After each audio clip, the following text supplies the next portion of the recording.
കോരിച്ചൊരിയുന്ന മഴയത്ത് വൈകുന്നേരങ്ങളിൽ ചൂടോടെ നല്ല മസാല ബോണ്ട കഴിച്ചാലോ? ഇതുണ്ടാക്കുന്നതിന് ഉരുളക്കിഴങ്ങ് 2 എണ്ണം കുക്കറിൽ 3 വിസിൽ വരെ വേവിച്ച് തോല് കളഞ്ഞ് ഉടച്ചെടുക്കുക. ഇനി പാനിൽ 1 സ്പൂൺ എണ്ണ ഒഴിച്ച് 2 സ്പൂൺ ഇഞ്ചി വെളുത്തുള്ളി ചതച്ചത് ചേർത്ത് 1 മിനിറ്റ് വഴറ്റിയതിലേക്ക് 2 സവാള ചെറുതായി മുറിച്ചതും 2 പച്ചമുളക് മുറിച്ചതും കുറച്ച് കറിവേപ്പിലയും ചേർത്ത് വഴറ്റി അതിലേക്ക് 1/4 സ്പൂൺ മഞ്ഞൾപ്പൊടിയും 1 സ്പൂൺ ഉപ്പും ഉടച്ചു വെച്ച ഉരുളക്കിഴങ്ങും ചേർത്ത് നല്ലപോലെ മിക്സ് ചെയ്യുക.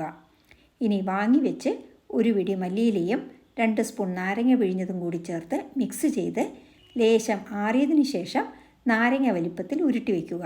ഇനി ബാറ്റർ തയ്യാറാക്കുന്നതിന് 1 കപ്പ് കടലമാവ്, 1/4 കപ്പ് അരിപ്പൊടി അല്ലെങ്കിൽ മൈദാമാവ്, 1/2 സ്പൂൺ ഉപ്പ്, 1/2 സ്പൂൺ മുളക് പൊടി, 1/4 സ്പൂൺ കായപ്പൊടി, 2 നുള്ള് സോഡാപ്പൊടി എന്നിവ ചേർത്ത് മിക്സ് ചെയ്തതിന് ശേഷം വെള്ളമൊഴിച്ച് കുറച്ച് തിക്കായി കലക്കുക. എണ്ണ ചൂടാക്കാൻ വെച്ച് ചൂടായ എണ്ണയിലേക്ക് ഉരുട്ടി വെച്ച ഉരുളകൾ മാവിൽ നല്ലപോലെ മുക്കി സാവകാശം ഓരോന്നായി ഇടുക. ഇനി മീഡിയം ഫ്ലെയിമിൽ വെച്ച് 2 സൈഡും തിരിച്ചും മറിച്ചുമിട്ട് പൊരിക്കുക.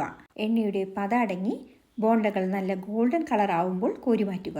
ഇനി ഇത് ചൂടോടെ സോസോ അല്ലെങ്കിൽ സ്പൈസി ചമ്മന്തിയുടെ കൂടെയോ സെർവ് ചെയ്യാം. ഈ റെസിപ്പി ഇഷ്ടമായാൽ ലൈക്ക് ചെയ്യാനും ഷെയർ ചെയ്യാനും മറക്കരുതേ. Thank you for watching and supporting.